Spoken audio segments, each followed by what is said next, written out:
सरकार का कामकाज है तमाम सरकार को आधे से ज़्यादा कार्यकाल पूरा हो गया और सरकार को बहुत कड़वे सवालों का जवाब देना पड़ेगा।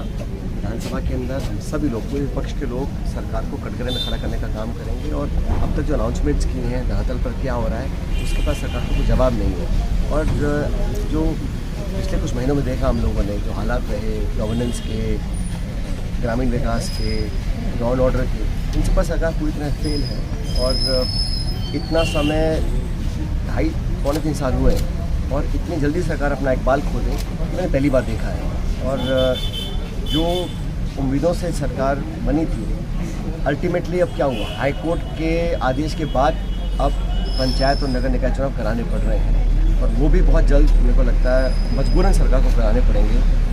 छात्र संघ के चुनाव हैं, लोग परेशान हो रहे हैं, कितने सारे बच्चे धरना दिए हैं, कुछ लोग टंकी पर चढ़ गए थे मांग करने के लिए। तो मुझे लगा है सरकार इन बातों से बच रही है, सदन के पटन पर उनको पूरा जवाब देना पड़ेगा। इसकी पूरी तैयारी हम लोग कर रहे हैं। छात्र संघ चुनाव को लेकर NSUI के स्टूडेंट 2 दिन तक लगातार टंकी पर चढ़े रहे। पूरे प्रदेश में छात्र मांग कर रहे हैं कि चुनाव होने चाहिए, सरकार को भी अपना सोच बदलनी चाहिए और नौजवानों को मौका मिलना चाहिए। मैं तो हमेशा इस बात का पक्षधर रहा हूँ कि चुनाव हो। अब सरकार न जाने किन कारणों से ना पंचायत के, ना नगर पालिका के, ना छात्र संघ के कोई चुनाव कराना नहीं चाहती है। इसलिए ये कहीं ना कहीं डर रहे हैं कि जनता का जो आक्रोश है वो मतदान के बाद पता पड़ेगा। डर के सरकार बैकफुट पर है, लेकिन मजबूरन हाई कोर्ट के आदेश के बाद आज चुनाव कराने पड़ रहे हैं पंचायत के, नगर निकाय के, और छात्र चुनाव भी सरकार को कराने चाहिए। प्रधानमंत्री जी की कल एक वीडियो रात को सामने आया जिसमें वो बच्चों को जो घटनाक्रम हुआ उसके लिए जो अपशब्द बोले गए उसके लिए माफ़ करने की बात कहते हैं। बड़ा बार वीडियो बनाए वो अलग बात है, लेकिन जिस प्रकार से लोगों के अंदर एक विश्वास पैदा होना चाहिए व्यवस्था को लेकर, उसमें कहीं कमी है। और जो बिल पारित हुआ है वो ठीक है, लेकिन इम्प्लीमेंट कैसे कर पाते हैं, उसके लिए क्या ट्रांसपेरेंसी है। और मुझे बड़ा खेद हुआ कि जब शिक्षा मंत्री ने इस्तीफा दिया उसके बाद जब वो संसद में गए तो सारे भाजपा के सांसदों ने उनका इतना सत्कार, नारेबाजी, उनका इतना आदर कर रहे थे जैसे उन्होंने बहुत बड़ा कोई किला फतेह कर लिया हो। मजबूरन इतने बच्चे आत्महत्या कर रहे, उसके बाद दबाव बना, पूरे देश का दबाव बना। और राहुल गांधी जी ने जब धरना दिया प्रधानमंत्री के घर के बाहर बैठकर और पूरी पार्टी, पूरा विपक्ष एकजुट होकर उनके पीछे पड़े, तब जाकर उन्होंने इस्तीफा दिया।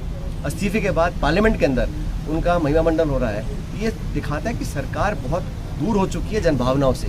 लोग जो सोच रहे हैं, बच्चों के, छात्रों के जहन में क्या चिंताएं हैं, क्या उस सरकार से उम्मीद है, उनसे परे हट चुके हैं। बार बार वीडियो बनाकर, बिल पारित कर विश्वास नहीं जीता जाएगा।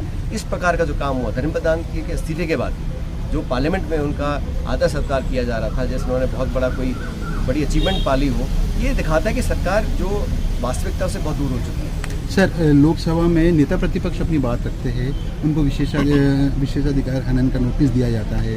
कंगना रनौत जो भी बीजेपी की सांसद, उनके भी कई टिप्पणी आई, विवादित टिप्पणियाँ थी। किस तरह देखते हैं आपको कि जब सदन में मैं तो मानता हूँ अगर वो भाजपा का सांसद ऐसी टिप्पणियाँ कर रहा है तो सरकार और भाजपा की अनुमति से कर रहा है, क्योंकि मैं नहीं मानता हूँ कि कोई भी भाजपा का सांसद इस प्रकार की बातें बोल सकता है, अपनी इच्छा जाहिर कर सकता है बिना भाजपा की स्वीकृति के बराबर।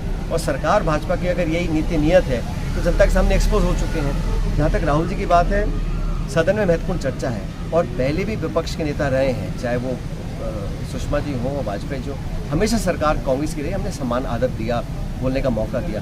बार बार उनको टोकना, अगर वो कुछ कहते हैं उसका जवाब देने के बजाय हल्ला करना, ये लोकतांत्रिक व्यवस्था के लिए अच्छा संकेत नहीं है। और राहुल जी के प्रेशर में, राहुल जी की बातों से डरकर सरकार बैकफुट पे आती है, उनको नोटिस दे रही है कि ना तो राहुल गांधी डरने वाले हैं, ना कांग्रेस पार्टी डरने वाली है। वो नोटिस दें, कुछ भी करें, सदन के अंदर, सदन के बाहर हम अपनी बात उठाते रहेंगे। Thank you.